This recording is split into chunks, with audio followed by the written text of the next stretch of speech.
think about what is missing in your life and you talk to your friends about it and you put your attention and your energy on it in your telephone conversations and you go to sleep thinking about what is missing and you have this kind of an energy system going on for you, you will continue to have what you are thinking about show up in your life, and you'll see more and more and more of missingness continue to show up.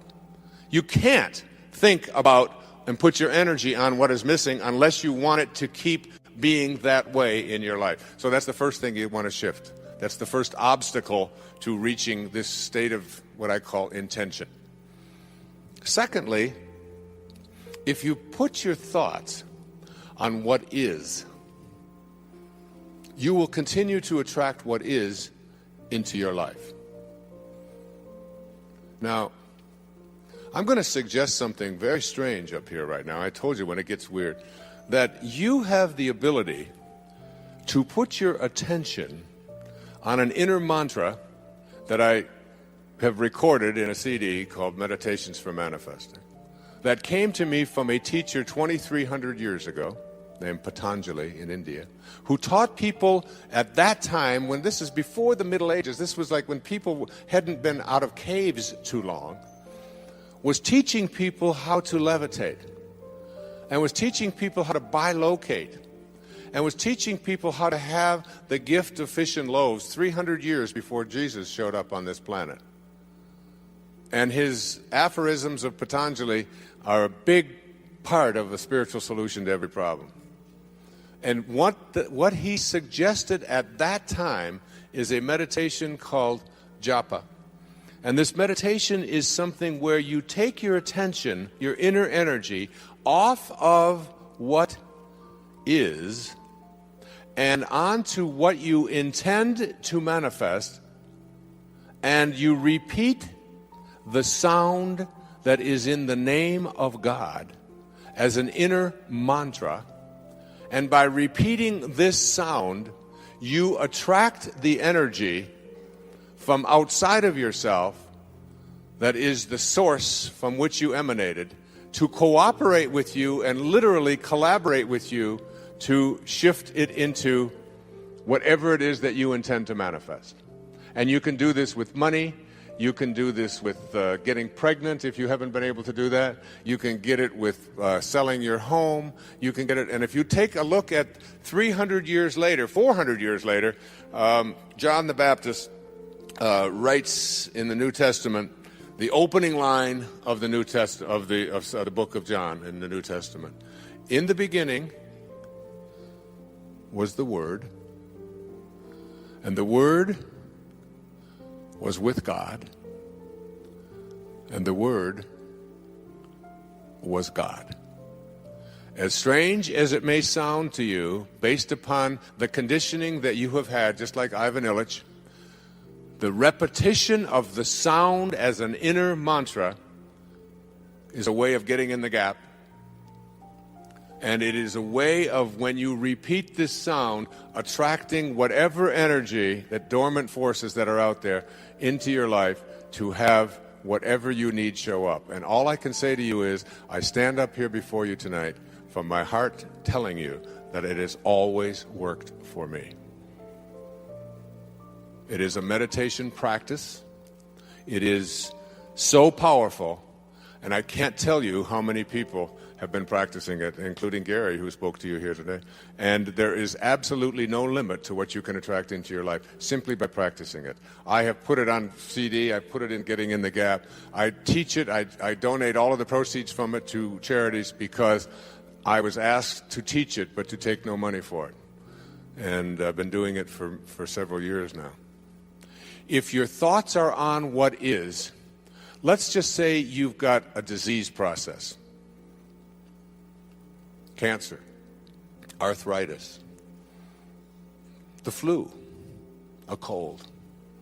If your thoughts are on, if you get a sniffle and your thoughts are on, this is in my nose today, but tomorrow it'll be in my throat. On Wednesday, it'll be down in my chest. On Thursday, I'll probably have a fever. I'm going to have to take Friday off. Now, it's Monday morning. and you've got a sniffle, and in your mind you're taking Friday off with a fever. If this is how you have trained your mind to work, to put your attention on the circumstances of your life, self-actualizing people, Abraham Maslow was a great teacher of mine. I was blessed to know him. I was blessed to be one of his devotees. He died on the 14th of June, 1970, in the same hour that I walked across the stage at Cobo Hall in Detroit receiving my PhD. In the same hour. He passed the baton on. He said, I've taught self-actualization to the academic world. Now you take it to the masses. And Maslow said, self-actualizing people are distinguished from everybody else with this sentence: they must be what they can be. They must be what they can be. And one of those 10 secrets for success and inner peace is that you can't solve a problem with the same mind that created it. And know this, that your mind created everything in your life that you call a problem. And self-actualizing, highly functioning people who live at these extremely, extraordinarily high levels of consciousness never put their thoughts on what is if they don't like what is. Because if your thoughts are on what is, and you despise what is, and if you look at poor people, if you look at unsuccessful people, if you look at sickly people, if you look at tired people, if you look at addicted people, you will see people who put their attention constantly on their problems, on what is wrong, on what isn't working, on what I can't do, and so on. They'll tell you about it, they'll focus on it, and when your thoughts are on what is, and what you think about is what expands, you continue to attract more of what is into your life. When I had a practice, I had a woman who came to me who said, I just went through a divorce 7 months ago, and I've been dating, and I've dated 4 different men, and all 4 of them have used me as a sex object. And every single one of them called me up after the first date and were mistreating me, and they didn't have any respect for me, and that was the end of it. And she said, I'd like you to talk to all 4 of these men.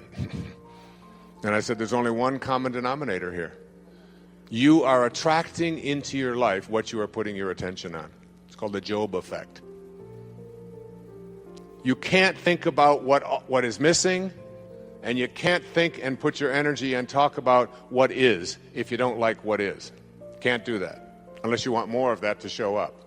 Third, you cannot put your attention or your thoughts or your energy on what always has been.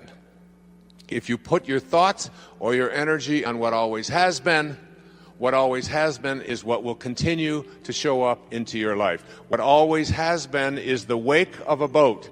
Your life is a boat. It's heading up the river in that direction. And it's heading there at 40 knots. And you're standing on the stern, and you're looking down at the water, and as the boat goes in this direction, here you are looking down into the water, and what do you see? You see the wake.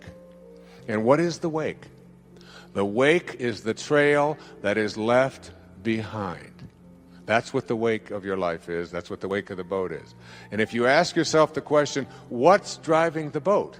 What's making this thing head in this direction? The answer is the present moment energy that is being generated by the engine, and nothing more is what's making the boat go in this direction.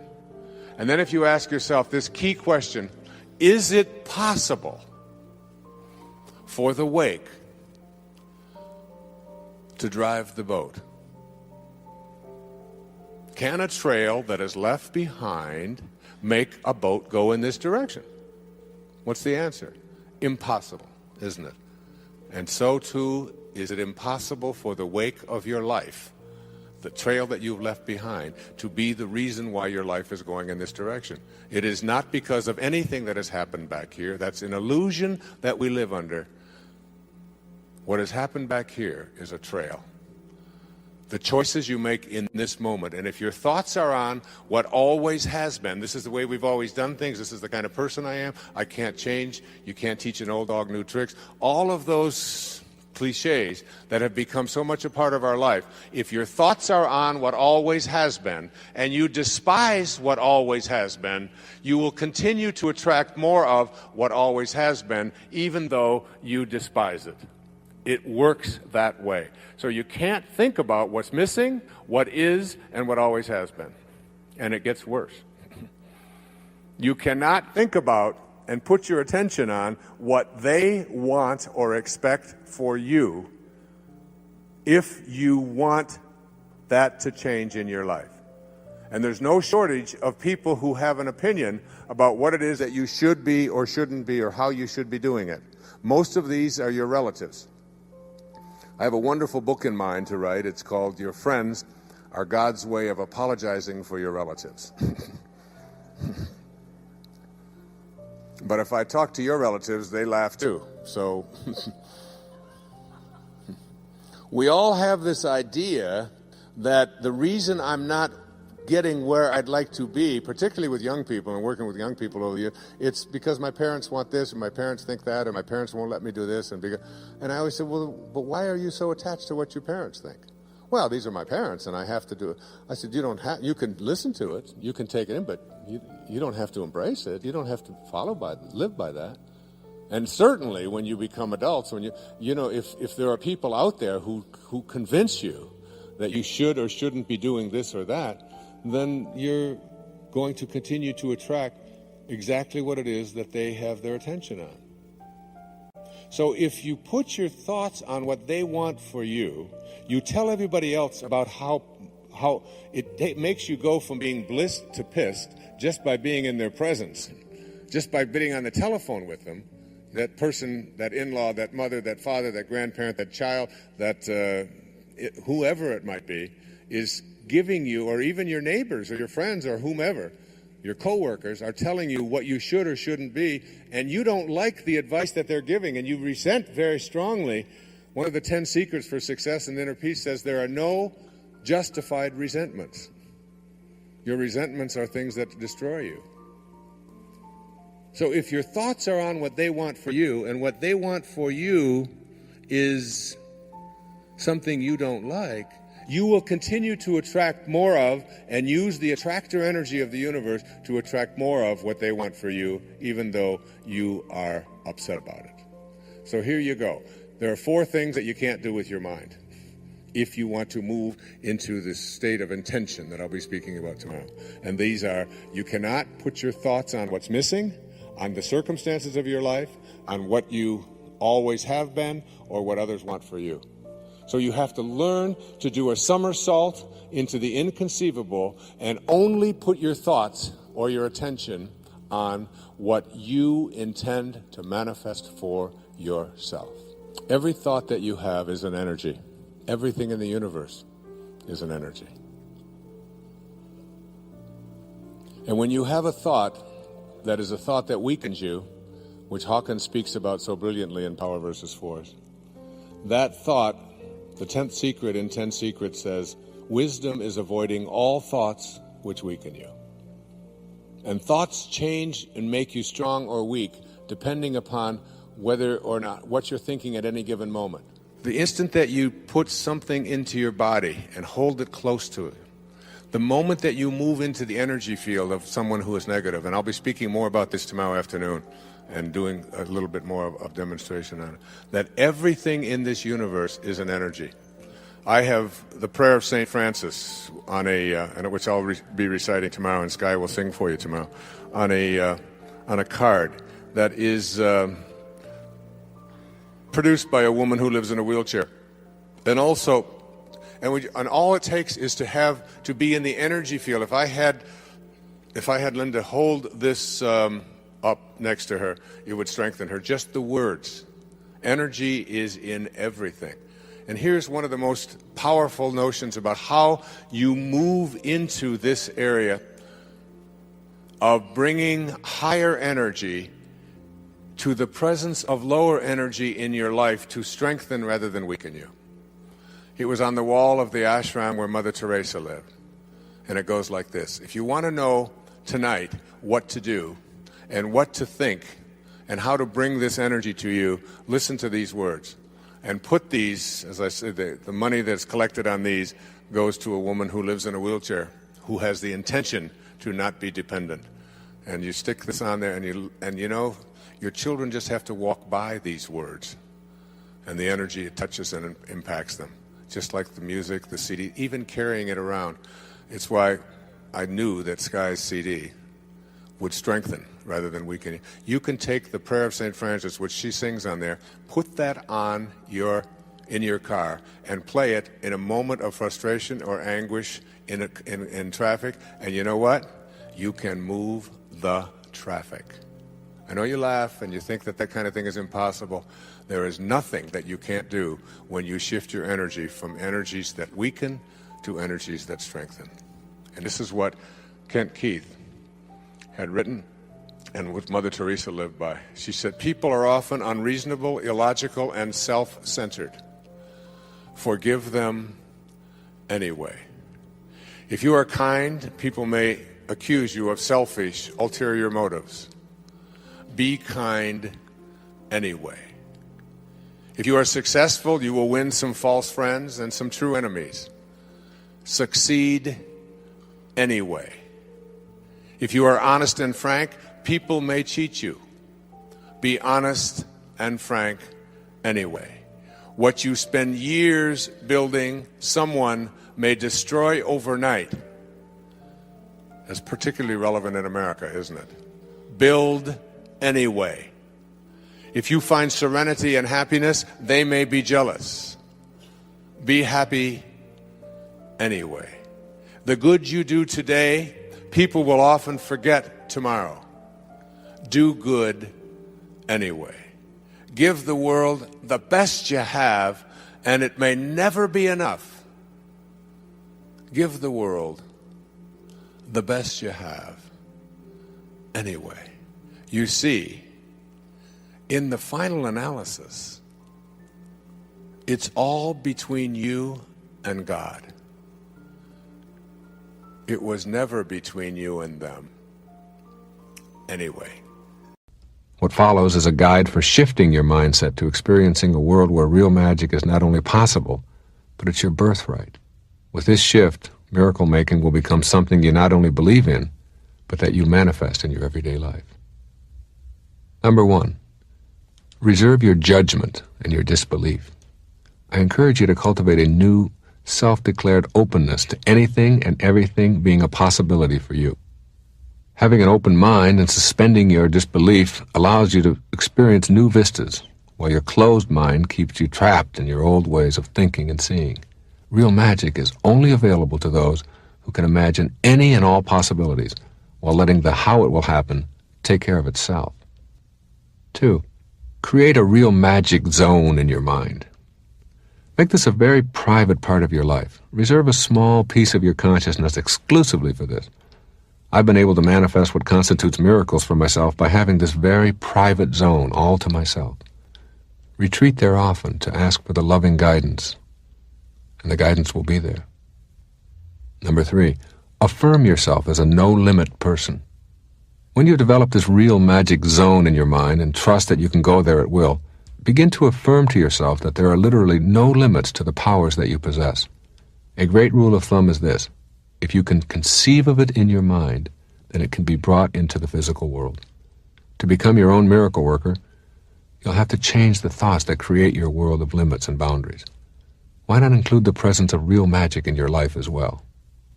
Number 4, develop a new mindset toward the concept of intuition. You really must become comfortable with the idea that strong inner pleadings and sudden hunches are truly inner voices offering you guidance. Think of your intuitive self as God talking privately to you, just as you talk privately to God and call it prayer. I'm absolutely certain that you have numerous stories of times that an inner voice prompted you to behave in what seemed to be an irrational way and turned out instead to be life-saving. It happens to everyone. Most of us get these intuitive signals on a regular basis. Your intuition, that fuzzy inner voice that you hear so often, is a part of your life. It's there. It's real. Pay attention to it. Number 5, discover the secret that sits in the center and knows. Become familiar and comfortable with the notion that nothingness has something to offer you on your path to real magic. Consider, it's the space between the notes that makes the music. A note without space is one long sound. No nothingness, no music. Consider this: A room is not a room without silent, empty space within, surrounded by the shape of material form. No nothingness, no room. And so it is with you. You too are material form surrounding the invisible, silent emptiness that is also you. Without that nothingness inside, there can be no you. It is out of that secret in the center that you will be able to create miracles for yourself. Number 6.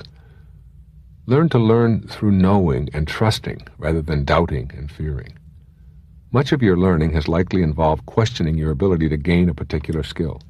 You were taught to doubt in a culture that stressed, you can't, it's wrong, you don't have the right background or the right credentials or the training or the experience. Out of doubt came a fear of your greatness, a fear of disapproval, a fear of failure or intimacy, and even success. If you want to become acquainted with real magic, fear and doubt must be replaced with trust and a strong reliance on internal knowing. Keep in mind as you shift to this new consciousness that behind fear is powerlessness. That which you fear you are fighting, and fighting always weakens you. Behind trust is empowerment and love. It is your choice always, and the choice begins in that amorphous inner world of the mind. Number 7. Affirm that your intention creates your reality. Memorize and continually remind yourself, my intention creates my reality. Intention is the energy of your soul coming into contact with your physical reality. What you see around you, who you associate with, how you function daily, and virtually everything about the physical you is a result of your intentions or how your thoughts became energized into action. Creating miracles in your life comes from your intention to do so. Not your wish, not your desire, not your goal, your intention. Then and only then, you'll begin to turn that same potential into your reality in the material world. Number 8. Experience surrender and satori. Surrendering is the equivalent of putting inspiration into your life. When you are inspired, you feel purposeful. When you trust in the invisible intelligence of the universe, you feel guided. It can happen in a moment, and it often occurs just that quickly. In Zen, they call this process satori, which translates roughly to instant awakening.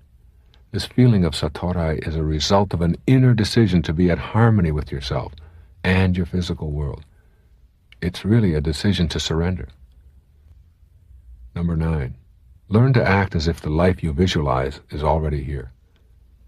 Act as if that which you perceive in your mind is already here in the physical world. You create your thoughts create your intentions create your reality. Consequently, you must begin to ignore your own doubt about the importance of your inner world and start acting as if the images you desire are already your reality. If you want to be confident but don't normally act that way, today, just this once, act in the physical world the way that you believe a confident person would. This is how miracle-minded people really act in their lives. Try it. Number 10.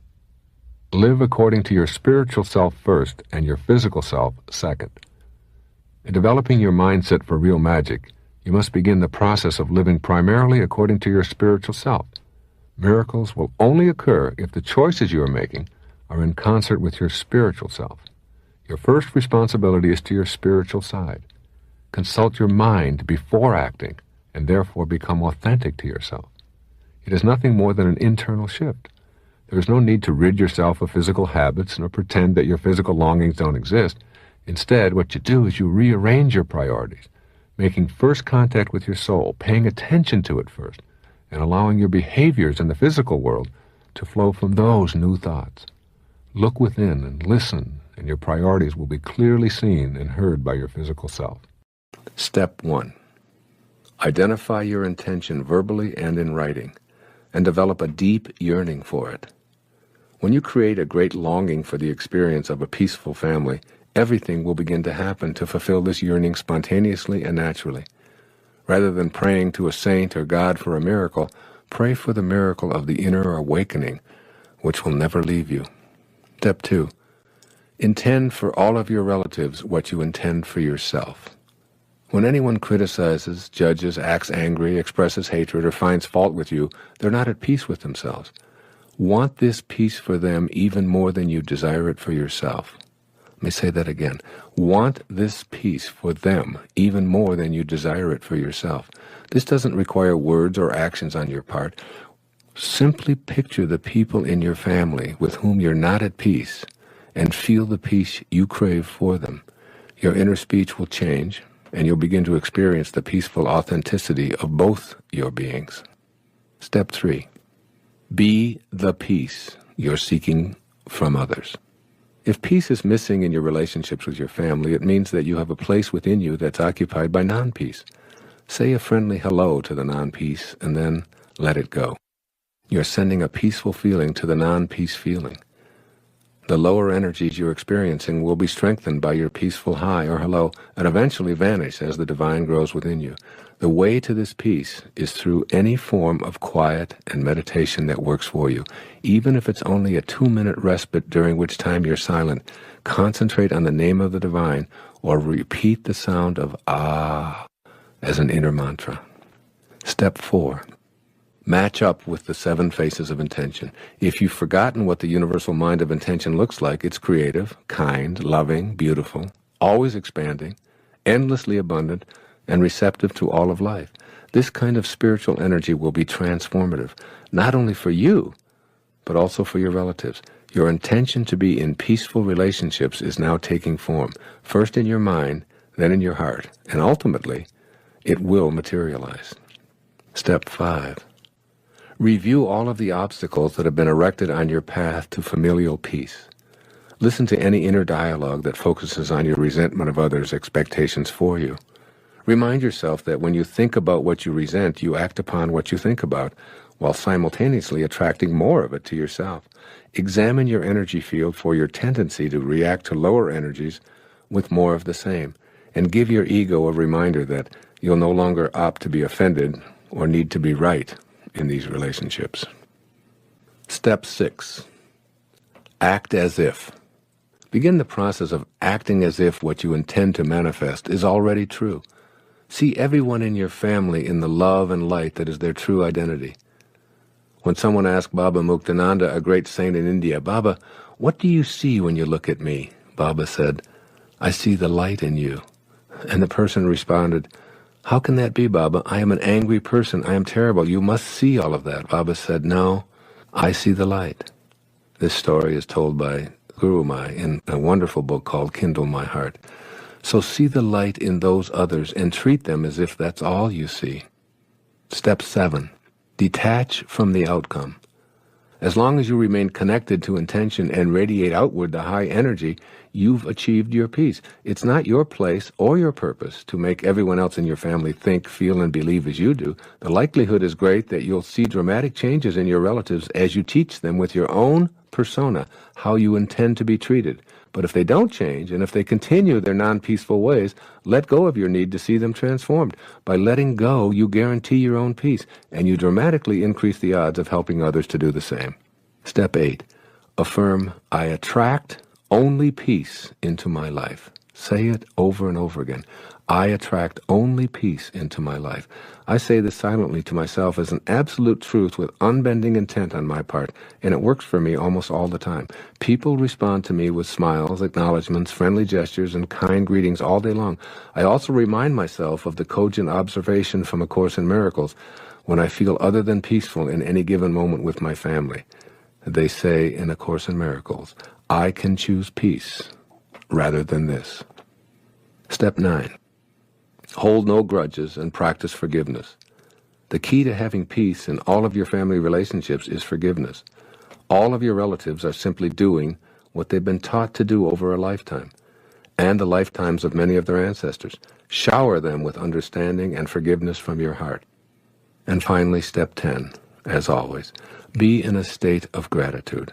Rather than being in a state of non-peace concerning any family members, say a prayer of gratitude for their presence in your life and all that they have come to teach you. These are the 10 steps that you can practice each day as you work toward the absolute knowing that this intention will manifest for you. Remind yourself on a daily basis that you can never remedy a bad relationship by condemning it. These are principles that I don't think have to be that complicated. Principles that are characteristic of those who take the road less traveled, who are on the uncrowded mile. And here they are.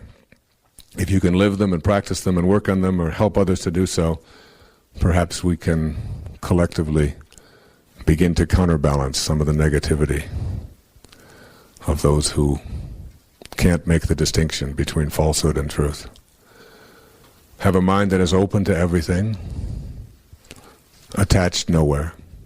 Go through life with an idea that anything is possible. Don't die with your music still in you. Listen to the voices you hear, regardless of what others may say. Remember, you can never give away what you don't have, so if you're looking for love, don't look in all the wrong places. Look inside, give it away, and you'll attract it into your life. Embrace silence. Know that God's one and only voice is silent, and all of your creativity and all that you are destined to be able to do here when you showed up with this heroic mission is in the void. It's in the silence, and it will come out of that silence. Give up your personal history. Don't be attached to all that has happened in the past. It's just a wake. It's just a trail that is left behind. And the wake can never drive the boat. Remind yourself always that whatever problems you have, you can't solve them with the same mind that created it. Rewrite your agreement with reality. Make anything your possibility. Rid yourself of all of those resentments that you justify. There are no justifiable resentments. They will all destroy you. Treat yourself as if you already were what you would really like to become. Act it out. See yourself as having abundance. See yourself as being healthy. See yourself as being happy. See yourself playing that trumpet, and you won't be able to do anything else. Treasure your divinity. God doesn't make any junk. And finally, remind yourself that to be wise is to avoid all thoughts which weaken you. And every thought you have does one or the other, will either weaken or strengthen you. I think of those who don't recognize this great power, this force that is in everything and everyone, that opens the flowers and allows the butterflies to flap their wings, and who thinks it's all some great big accident. I love this story of the Buddha. And the Buddha is traveling, and everywhere he travels, he encounters criticism and hate and disrespect from all of these people who have done nothing but choose to see if they can bring him down. And always he responds with peace. Always he responds with love. And after 3 or 4 days of seeing these people continuously harassing him and ridiculing him and finding fault with him and being ugly and so on, his devotees say, how can you do that? After 3 days of nothing but receiving that kind of energy, you still always have love. And the Buddha answered his question with a question. He said, if someone offers you a gift and you do not accept that gift, to whom does the gift belong? And what he's saying is, if someone offers you a gift of their negativity, of their lower energy, of their criticism, of their hatred or whatever, and you simply don't accept it, who owns it? And if they own it and it's theirs, why would you allow yourself to be upset, depressed, stressed, hurt by something that is owned elsewhere? That's all you have to remind yourself of. And you'd be surprised. You know, it's a good thing to work on. It's a good thing to practice, especially if you have kids, because, boy, they give you so many opportunities to do this, where you can work at seeing if you can change that energy around, if you can make it go from low to high. Just see if you can raise it just ever so slightly. All of you instinctively know how to do it, because you're born with that quality. It's just that we've lost it when we took on the ego. Thank you, and God bless you. Thank you very much. One of the nicest things about the universe is that it pays the highest interest rate of any bank on our planet. The universe gives 20 to 25% interest. If you send out $1,000 worth of love, you get back about $1,300 every time. You get your 1,000 back just to prove that what goes around comes around. And then you get a bonus. And the bonus is there just to remind you, this is the way to behave toward everyone. When you give something out into the universe, you get it back.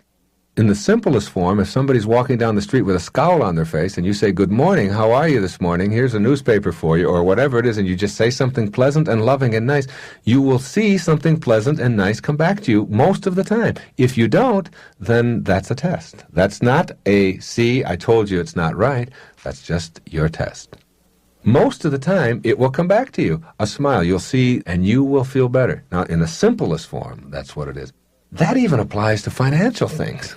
I remember a few years ago, my secretary was just all concerned about her income taxes, and she owed $500 more on her taxes, and it was the 14th of April.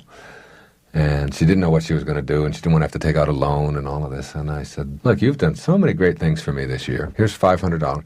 I'll just pay those taxes. I don't have any problem with it. I'll pay it. It won't affect me one way or the other." It wasn't really any great big gesture or magnanimous thing for me to do. It was just what seemed to be the right thing to do. The next day in the mail comes a check for $570 from Greece for an article that I had written for Family Circle magazine like 5 years before. It had been held up in some transaction in Greece, and there it was. The $500 back plus $70 as a bonus. That principle applies all the time for me in my life, I have found. And I didn't know that 10 years ago. I didn't know that if you give it away, it's like it's that circuitous nature of how each cell works. Remember the electrons that are circling around? They all just keep coming back. Everything just keeps coming back. And it works. And we are, when you think of an endless universe, we're still just tiny little cells. The same principle is working. But getting people who have been conditioned to believe that it's the bottom line and it's profits, and if I don't see it, then I don't believe it. And so in this technological, externally oriented, fast-paced kind of hectic society that we have created, we tend to forget some basic human principles. I tell people over and over again, your opinions are trivial. The opinions that you have about all the things and all the most profound problems in the world are essentially trivial, and they make almost no difference what your opinion is.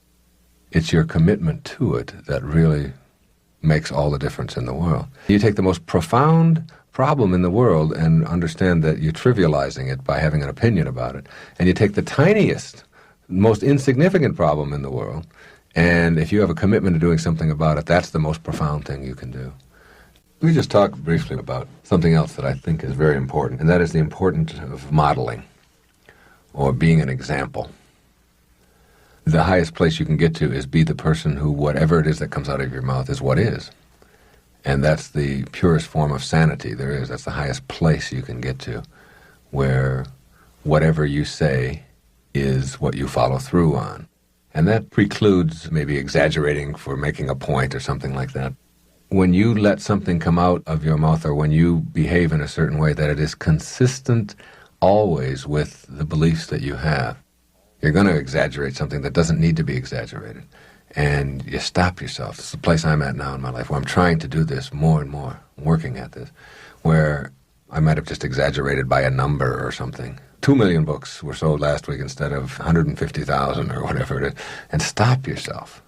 Like the need to distort your reality. Where does that come from? Why do you need to do that? No one cares. It doesn't make any difference. So that when you're doing that, usually if you're lying in any way, you know when you're doing it that it's a distortion. And after a while, if you distort enough, it becomes a habit. And correcting that habit and really going to work on that, whether you call it integrity or whether you call it the ability to live by example, and being a model, like with your children, it's so important to live what it is that you say rather than to be something different for them or try to pretend that you're something different than you are. I don't just get up in front of an audience, or I don't just sit down and write about something that's nice for you, but I don't have to do that. I am it. And what I've written in Gifts from Icus and The Sky's the Limit, particularly in the Raising Children book, is what I am living each day of my life. Getting yourself to that point, that important integrity point, where what comes out of you is exactly what is in the world, and that if you're going to try to be persuasive or be a leader or make a difference in the world, then you do that by modeling, by providing an example up and down the line. And anytime you detract from that example, then you are not being authentic. And being authentic is a part of being enlightened, and it's very important to have that concept down cold. You can't be cheating on your income tax and punishing your children for being dishonest and be an authentic, enlightened person at the same time. You can't be blowing cigarettes in their face and telling them about the evils of addiction and be an enlightened, authentic person.